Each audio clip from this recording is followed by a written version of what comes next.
વડોદરા શહેરની નામદાર કોર્ટના આ દ્રશ્ય છે અને નામદાર કોર્ટમાં હાલ વિનીત કોટિયાને અહીંયા રજૂ કરવામાં આવ્યો હતો. વિનીત કોટિયાને હાલ લઈને જે પોલીસ હતી તે નામદાર કોર્ટમાં પહોંચી હતી. પોલીસ દ્વારા 10 દિવસના જે રિમાન્ડ હતા તે માંગવામાં આવ્યા હતા.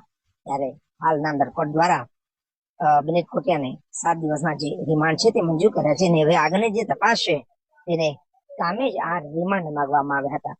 જે રિમાન્ડ હતા તે 10 દિવસના પોલીસે માંગ્યા હતા, જેથી કરીને આગળની જે તપાસ છે, આગળની જે કડીઓ હોય તે જોડી શકાય તે આધારે પોલીસે જે 10 દિવસના જે રિમાન્ડ હતા તે માંગ્યા હતા. હાલ જે પોલીસ છે તે નામદાર કોર્ટમાં આ આરોપીને રજૂ કર્યો હતો. અત્યારે વિનીત કોટિયાને લઈને પોલીસ જયારે નામદાર કોર્ટમાં પહોંચી હતી ત્યારે કહી શકાય કે ઘણી દલીલો પણ કોર્ટમાં થઈ હતી. દલીલોમાં ખાસ જે વિનીત કોટિયા છે તેને આજે જે પ્રકારની દલીલો હતી તે આપણને નામદાર કોર્ટમાં ડીજીપી અનિલ દેસાઈ દ્વારા કરવામાં આવી હતી. હાલ તેની ઉપર હાલ જે કાળો રંગ છે તે પણ અહીંયા છાંટવામાં આવ્યો છે.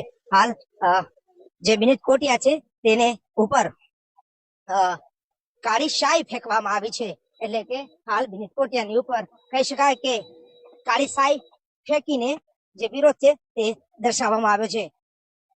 વિનીત કોટિયાની ઉપર હાલ કાળી શાઈ ફેંકવામાં આવી છે. કોર્ટની અંદર કોર્ટમાંથી જયારે તે પોલીસ તેને લઈને આવતી ત્યારે તેની ઉપર કાળી શાઈ ફેંકવામાં આવી હતી. આપણી સાથે કોંગ્રેસના આ એક કાર્યકર્તા છે, તેની સાથે ચોક્કસ વાત એ મુખ્ય ગુનેગાર છે, મુખ્ય પાર્ટનર છે. ત્યારે અમે એનું મોઢું કાળું કરી વિરોધ નોંધાવ્યો છે કે આ લોકોને છોડવામાં ના આવે, સખત માં સખત સજા કરવામાં આવે અને એમને ફાંસીની સજા આપવી જોઈએ. કારણ કે નફાખોરી માટે નિર્દોષ બાળકોનો ભોગ લીધો છે. કોંગ્રેસના જે આ કાર્યકર્તા છે તેઓને હાલ પોલીસ દ્વારા ધરપકડ પણ કરવામાં આવી છે. ચોક્કસથી જે વિનીત કોટિયા હતા તેની ઉપર કાળી શાઈ ફેંકીને વિરોધ પણ કરવામાં આવ્યો છે. હાલ જે આ કહી શકાય કે જે વિનીત કોટિયા છે તેને હાલ વડોદરા નામદાર કોર્ટમાં પેશ કરવામાં આવ્યો હતો અને નામદાર કોર્ટમાં જયારે એને પેશ કરવામાં આવ્યો ત્યારે